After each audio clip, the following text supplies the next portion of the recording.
Hi everyone. Okay, we're gonna tap in, or I'm gonna tap in and take you with me. It's a full moon Gemini, and we'll see what energy wants to come through. See where December is headed, where the end of the year, any insight that wants to present itself. So I'm being shown the renovations that I'm doing in my house right now and the color coding. And so the colors that I'm choosing, I absolutely love the color that I chose, but now there's framing color, and it's amazing how these different highlighted tones can change the whole frequency. And that's kind of what I'm seeing with the frequencies right now too, is that there's a highlighted tone changing the frequencies, and it almost has this feeling of festivities and a Christmas vibe to it, where we get closer to Christmas and everybody starts to get that Christmas music, or you decorate your home and the whole decor starts to shift, right? So we have this full moon in Gemini. This Gemini is a very interesting sign, and a lot of us have Gemini within our charts. And so it's good to see where Gemini is for you, even if it's just representing one of your houses, to see how it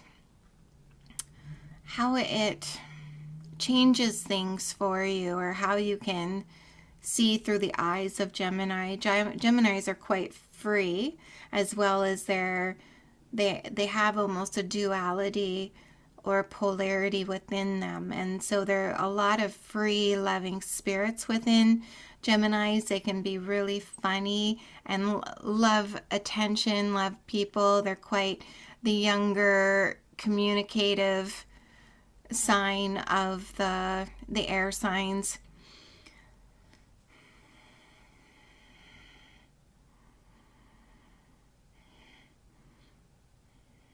Okay, so I'm just going to go into a Gemini frequency that's highlighted with a Christmas tree.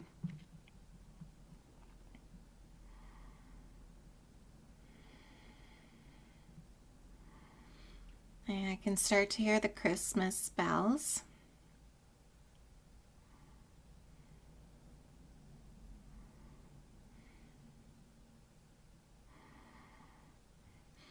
And so they're bringing up attachments and removing the mass that attachments place upon us. And so if you can even think of the holiday season, Christmas, and the limiting beliefs around it, and how you celebrate Christmas, if you celebrate it the same way your ancestors did or your family did, or if you're on this timeline where you do things differently and you found peace within the difference, is being shown here. And we're going to be going into more of a different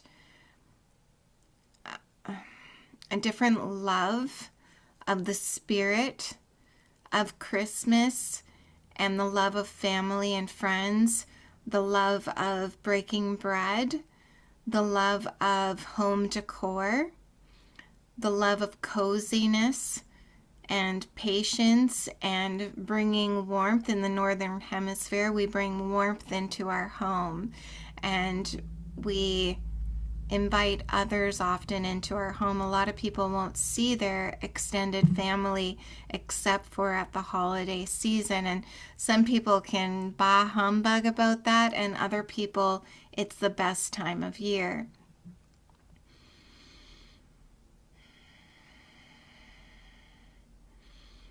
So by removing attachment to things that you don't have resonance to when it comes to the way you celebrate Christmas.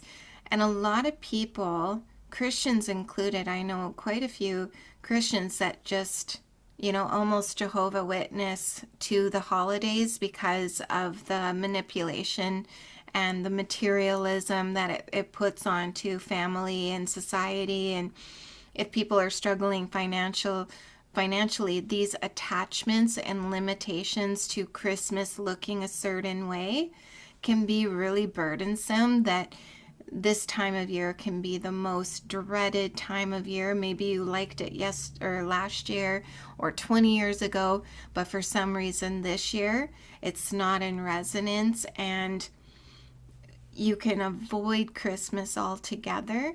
And the frequency that's coming in is just to remove the aspect of which you don't like. Let's say you're financially burdened this year. The giving of gifts. I've known many families over the years that buy one gift, they have like a name, and they draw a name from it, and you have to buy a present for that person. Or you can do, what is that one? It's called like Mystery Santa or something. And same kind of thing. You pull a name and then you buy a gift. Or no, I think Mystery Santa, you buy a gift and you put it under the tree, and then people pull a number, and the first number they get to pick first. And then after the next person picks, and if they don't like their present, they can take the present that number one got, or they can keep the present that they got, and so on and so forth. And then whatever you're left with, and same with like if you're number 9 in your family and you choose this gift and you're like, I don't like this, you can still change with number 1, 2, 3, 4. And so it's kind of like the first one gets to choose, but actually the last one gets to choose what they want as well. So that's another fun way to do it. They're showing like a lot of different ways to have fun. And I remember when COVID happened and I took the boys trick-or-treating. Trick-or-treating was allowed again, and we just had to be really clever with the ways that we interacted with people, because there was still social distancing and stuff like this. So people had put candy into balloons and had them on their field or their lawn, and the boys could go around and pop a balloon and get candy that way.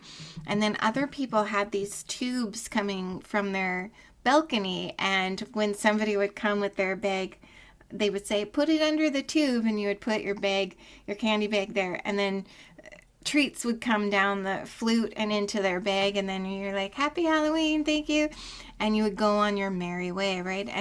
And so there's something about being really creative, because the more creative you are, the more your heart is going to sing, the more memorable it becomes, and the more tradition or new tradition you can make for yourself. And I find with a lot of way showers, we break the mold of what was. It's not that you had a bad childhood or a good childhood. It's nothing to do with that. It's doing what resonates with you and what is best for you, your friends and family. A lot of people have friends that they spend time during the holidays with. It's not just family either. And so this can place a burden. Like, I know people that they just don't get along with their family, and so at the holidays spending time with the family can be difficult. I'm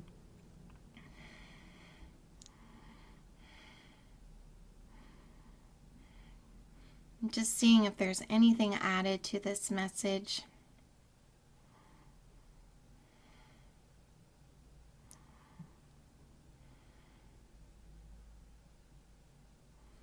And so I'm seeing, what is a blessing that you wish to receive this holiday season? And so I'm seeing like Santa on his sleigh going through the sky, which is really beautiful, right? It's very it's very magical.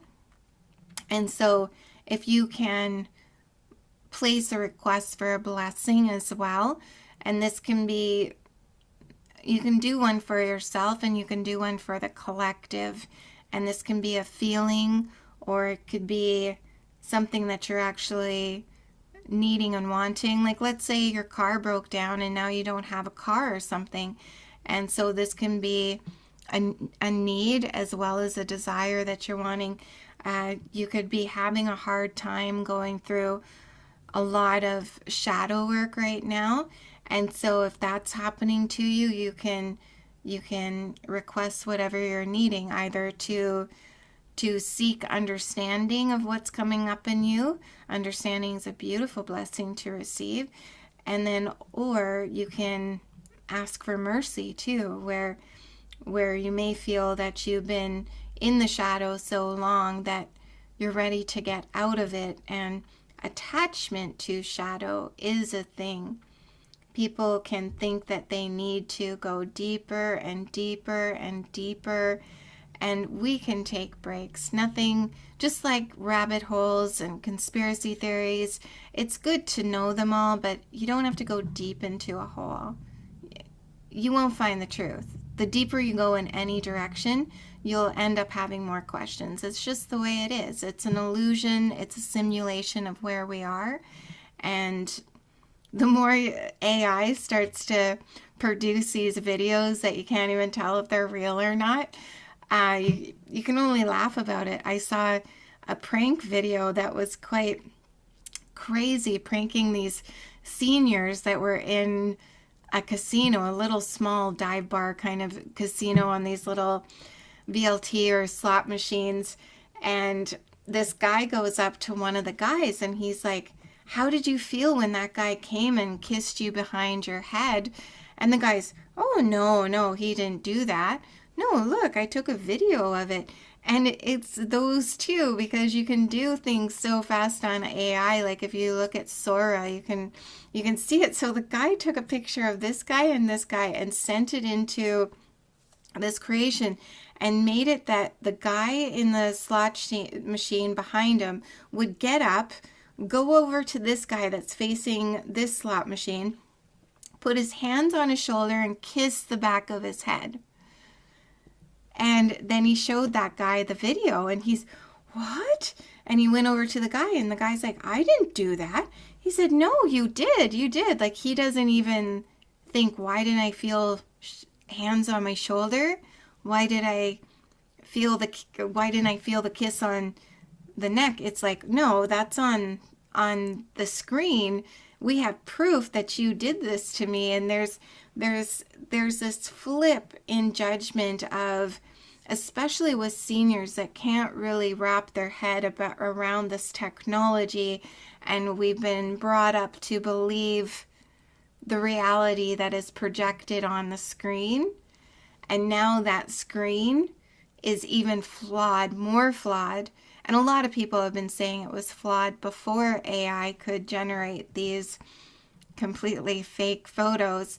So you see this transitional gap happening right now where everything is changing, and not to attach to anything and to really focus upon the words of another, and to really focus upon the gut instincts within you, and to really understand truth. Like what I found late last year, maybe earlier last year as well as this year, I really liked theater again. And I find the movies nowadays, they're different. They're not like, my kids love 80s and 90s movies. So do I. You get in touch with the character. There was a lot of character building, and that was the main part of it. Now it's like CGI and animated, and that's the big budget that they're using. And so we kind of lose this disconnection, and we have such a disconnection that I feel that that's the main message here, is to detach from the way things were and reconnect with the frequencies of people, and including people, not so much in your house for Christmas, that's not the message here, but including people in your experience for the holidays this year, where even if you're waiting at the post office to deliver something, it's a great opportunity to keep an eye on your environment and see what little stories are transpiring around you. I get quite joyful being in the present moment, even if people aren't present in the moment. I can get quite joyful. I love Edgar Tolle because he would get really entertained when people would go into ego. And so he spent his, a lot of his life learning about ego and this pattern of looping that people get into. Like, I think The Power of Now is where, it might be that one, but where some guy steps out of the truck and right into a puddle, and they're just about to go to dinner, and they're just like, oh my gosh, I stepped in a puddle, now my shoe's wet, now my socks are wet, now I'm not going to be comfortable at the dinner, blah, blah, blah, blah, blah. And then you just kind of dial it down, and you're just like, you stepped in a puddle. Are you able to enjoy dinner still? Is it that big of a deal? Do we need to go do this? Or, like you take the frantic out of Christmas. And so I really feel this full moon is doing that, and the Gemini polarity of this different perception on joy. And I enjoy like watching funny Karen videos with the boys, and even these pranks. I know a lot of people are like, oh my gosh, this is horrible. But at the same time, it's where we are in technology. And people have been pranked forever. When I was in the 80s growing up, we used to like put saran wrap on the toilet. We used to put saran wrap on doors. We used to have a lot of fun doing pranks. And so it's just a different way to prank people. And some people like pranks and other people don't. And now people are getting pranked and you can see them. And for people that get embarrassed easy, this is the worst thing possible. And we must stop this. And yet if you just let go that this is just a transition that we're going through, next year is going to be another transition year. And it's going to cause people to surrender even more to accepting the way things are and accepting the way you are and who you are, and not draining your energy no matter what you did last year and the year before. What do you want to do this year? What do you want to do this year? Do that. What's wrong with that? And yeah, embrace it. Okay, you guys. I don't know if I should let's get an advice card. Why not? We do whatever we feel in the moment, right?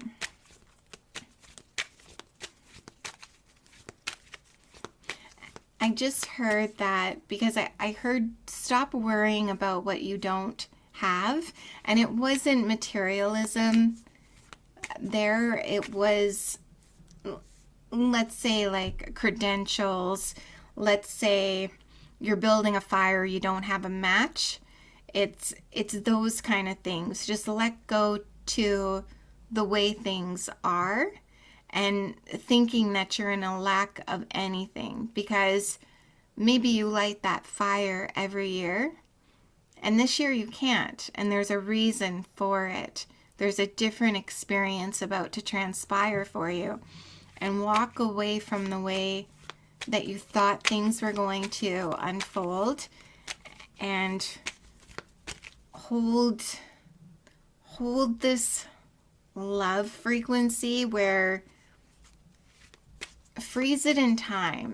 Just freeze moments in time where you are smiling at chaos and not cowarding in fear. Best advice for today, please. Okay, the loving push. Sacred grandmother will nudge you when you need to take a step, comfort you when you become uncertain, and provide the means for you to move towards your destination, which is, of course, your divine destiny. When you feel the divine pushing you, leap. Okay, you guys, enjoy your holidays. I will be back sooner than later.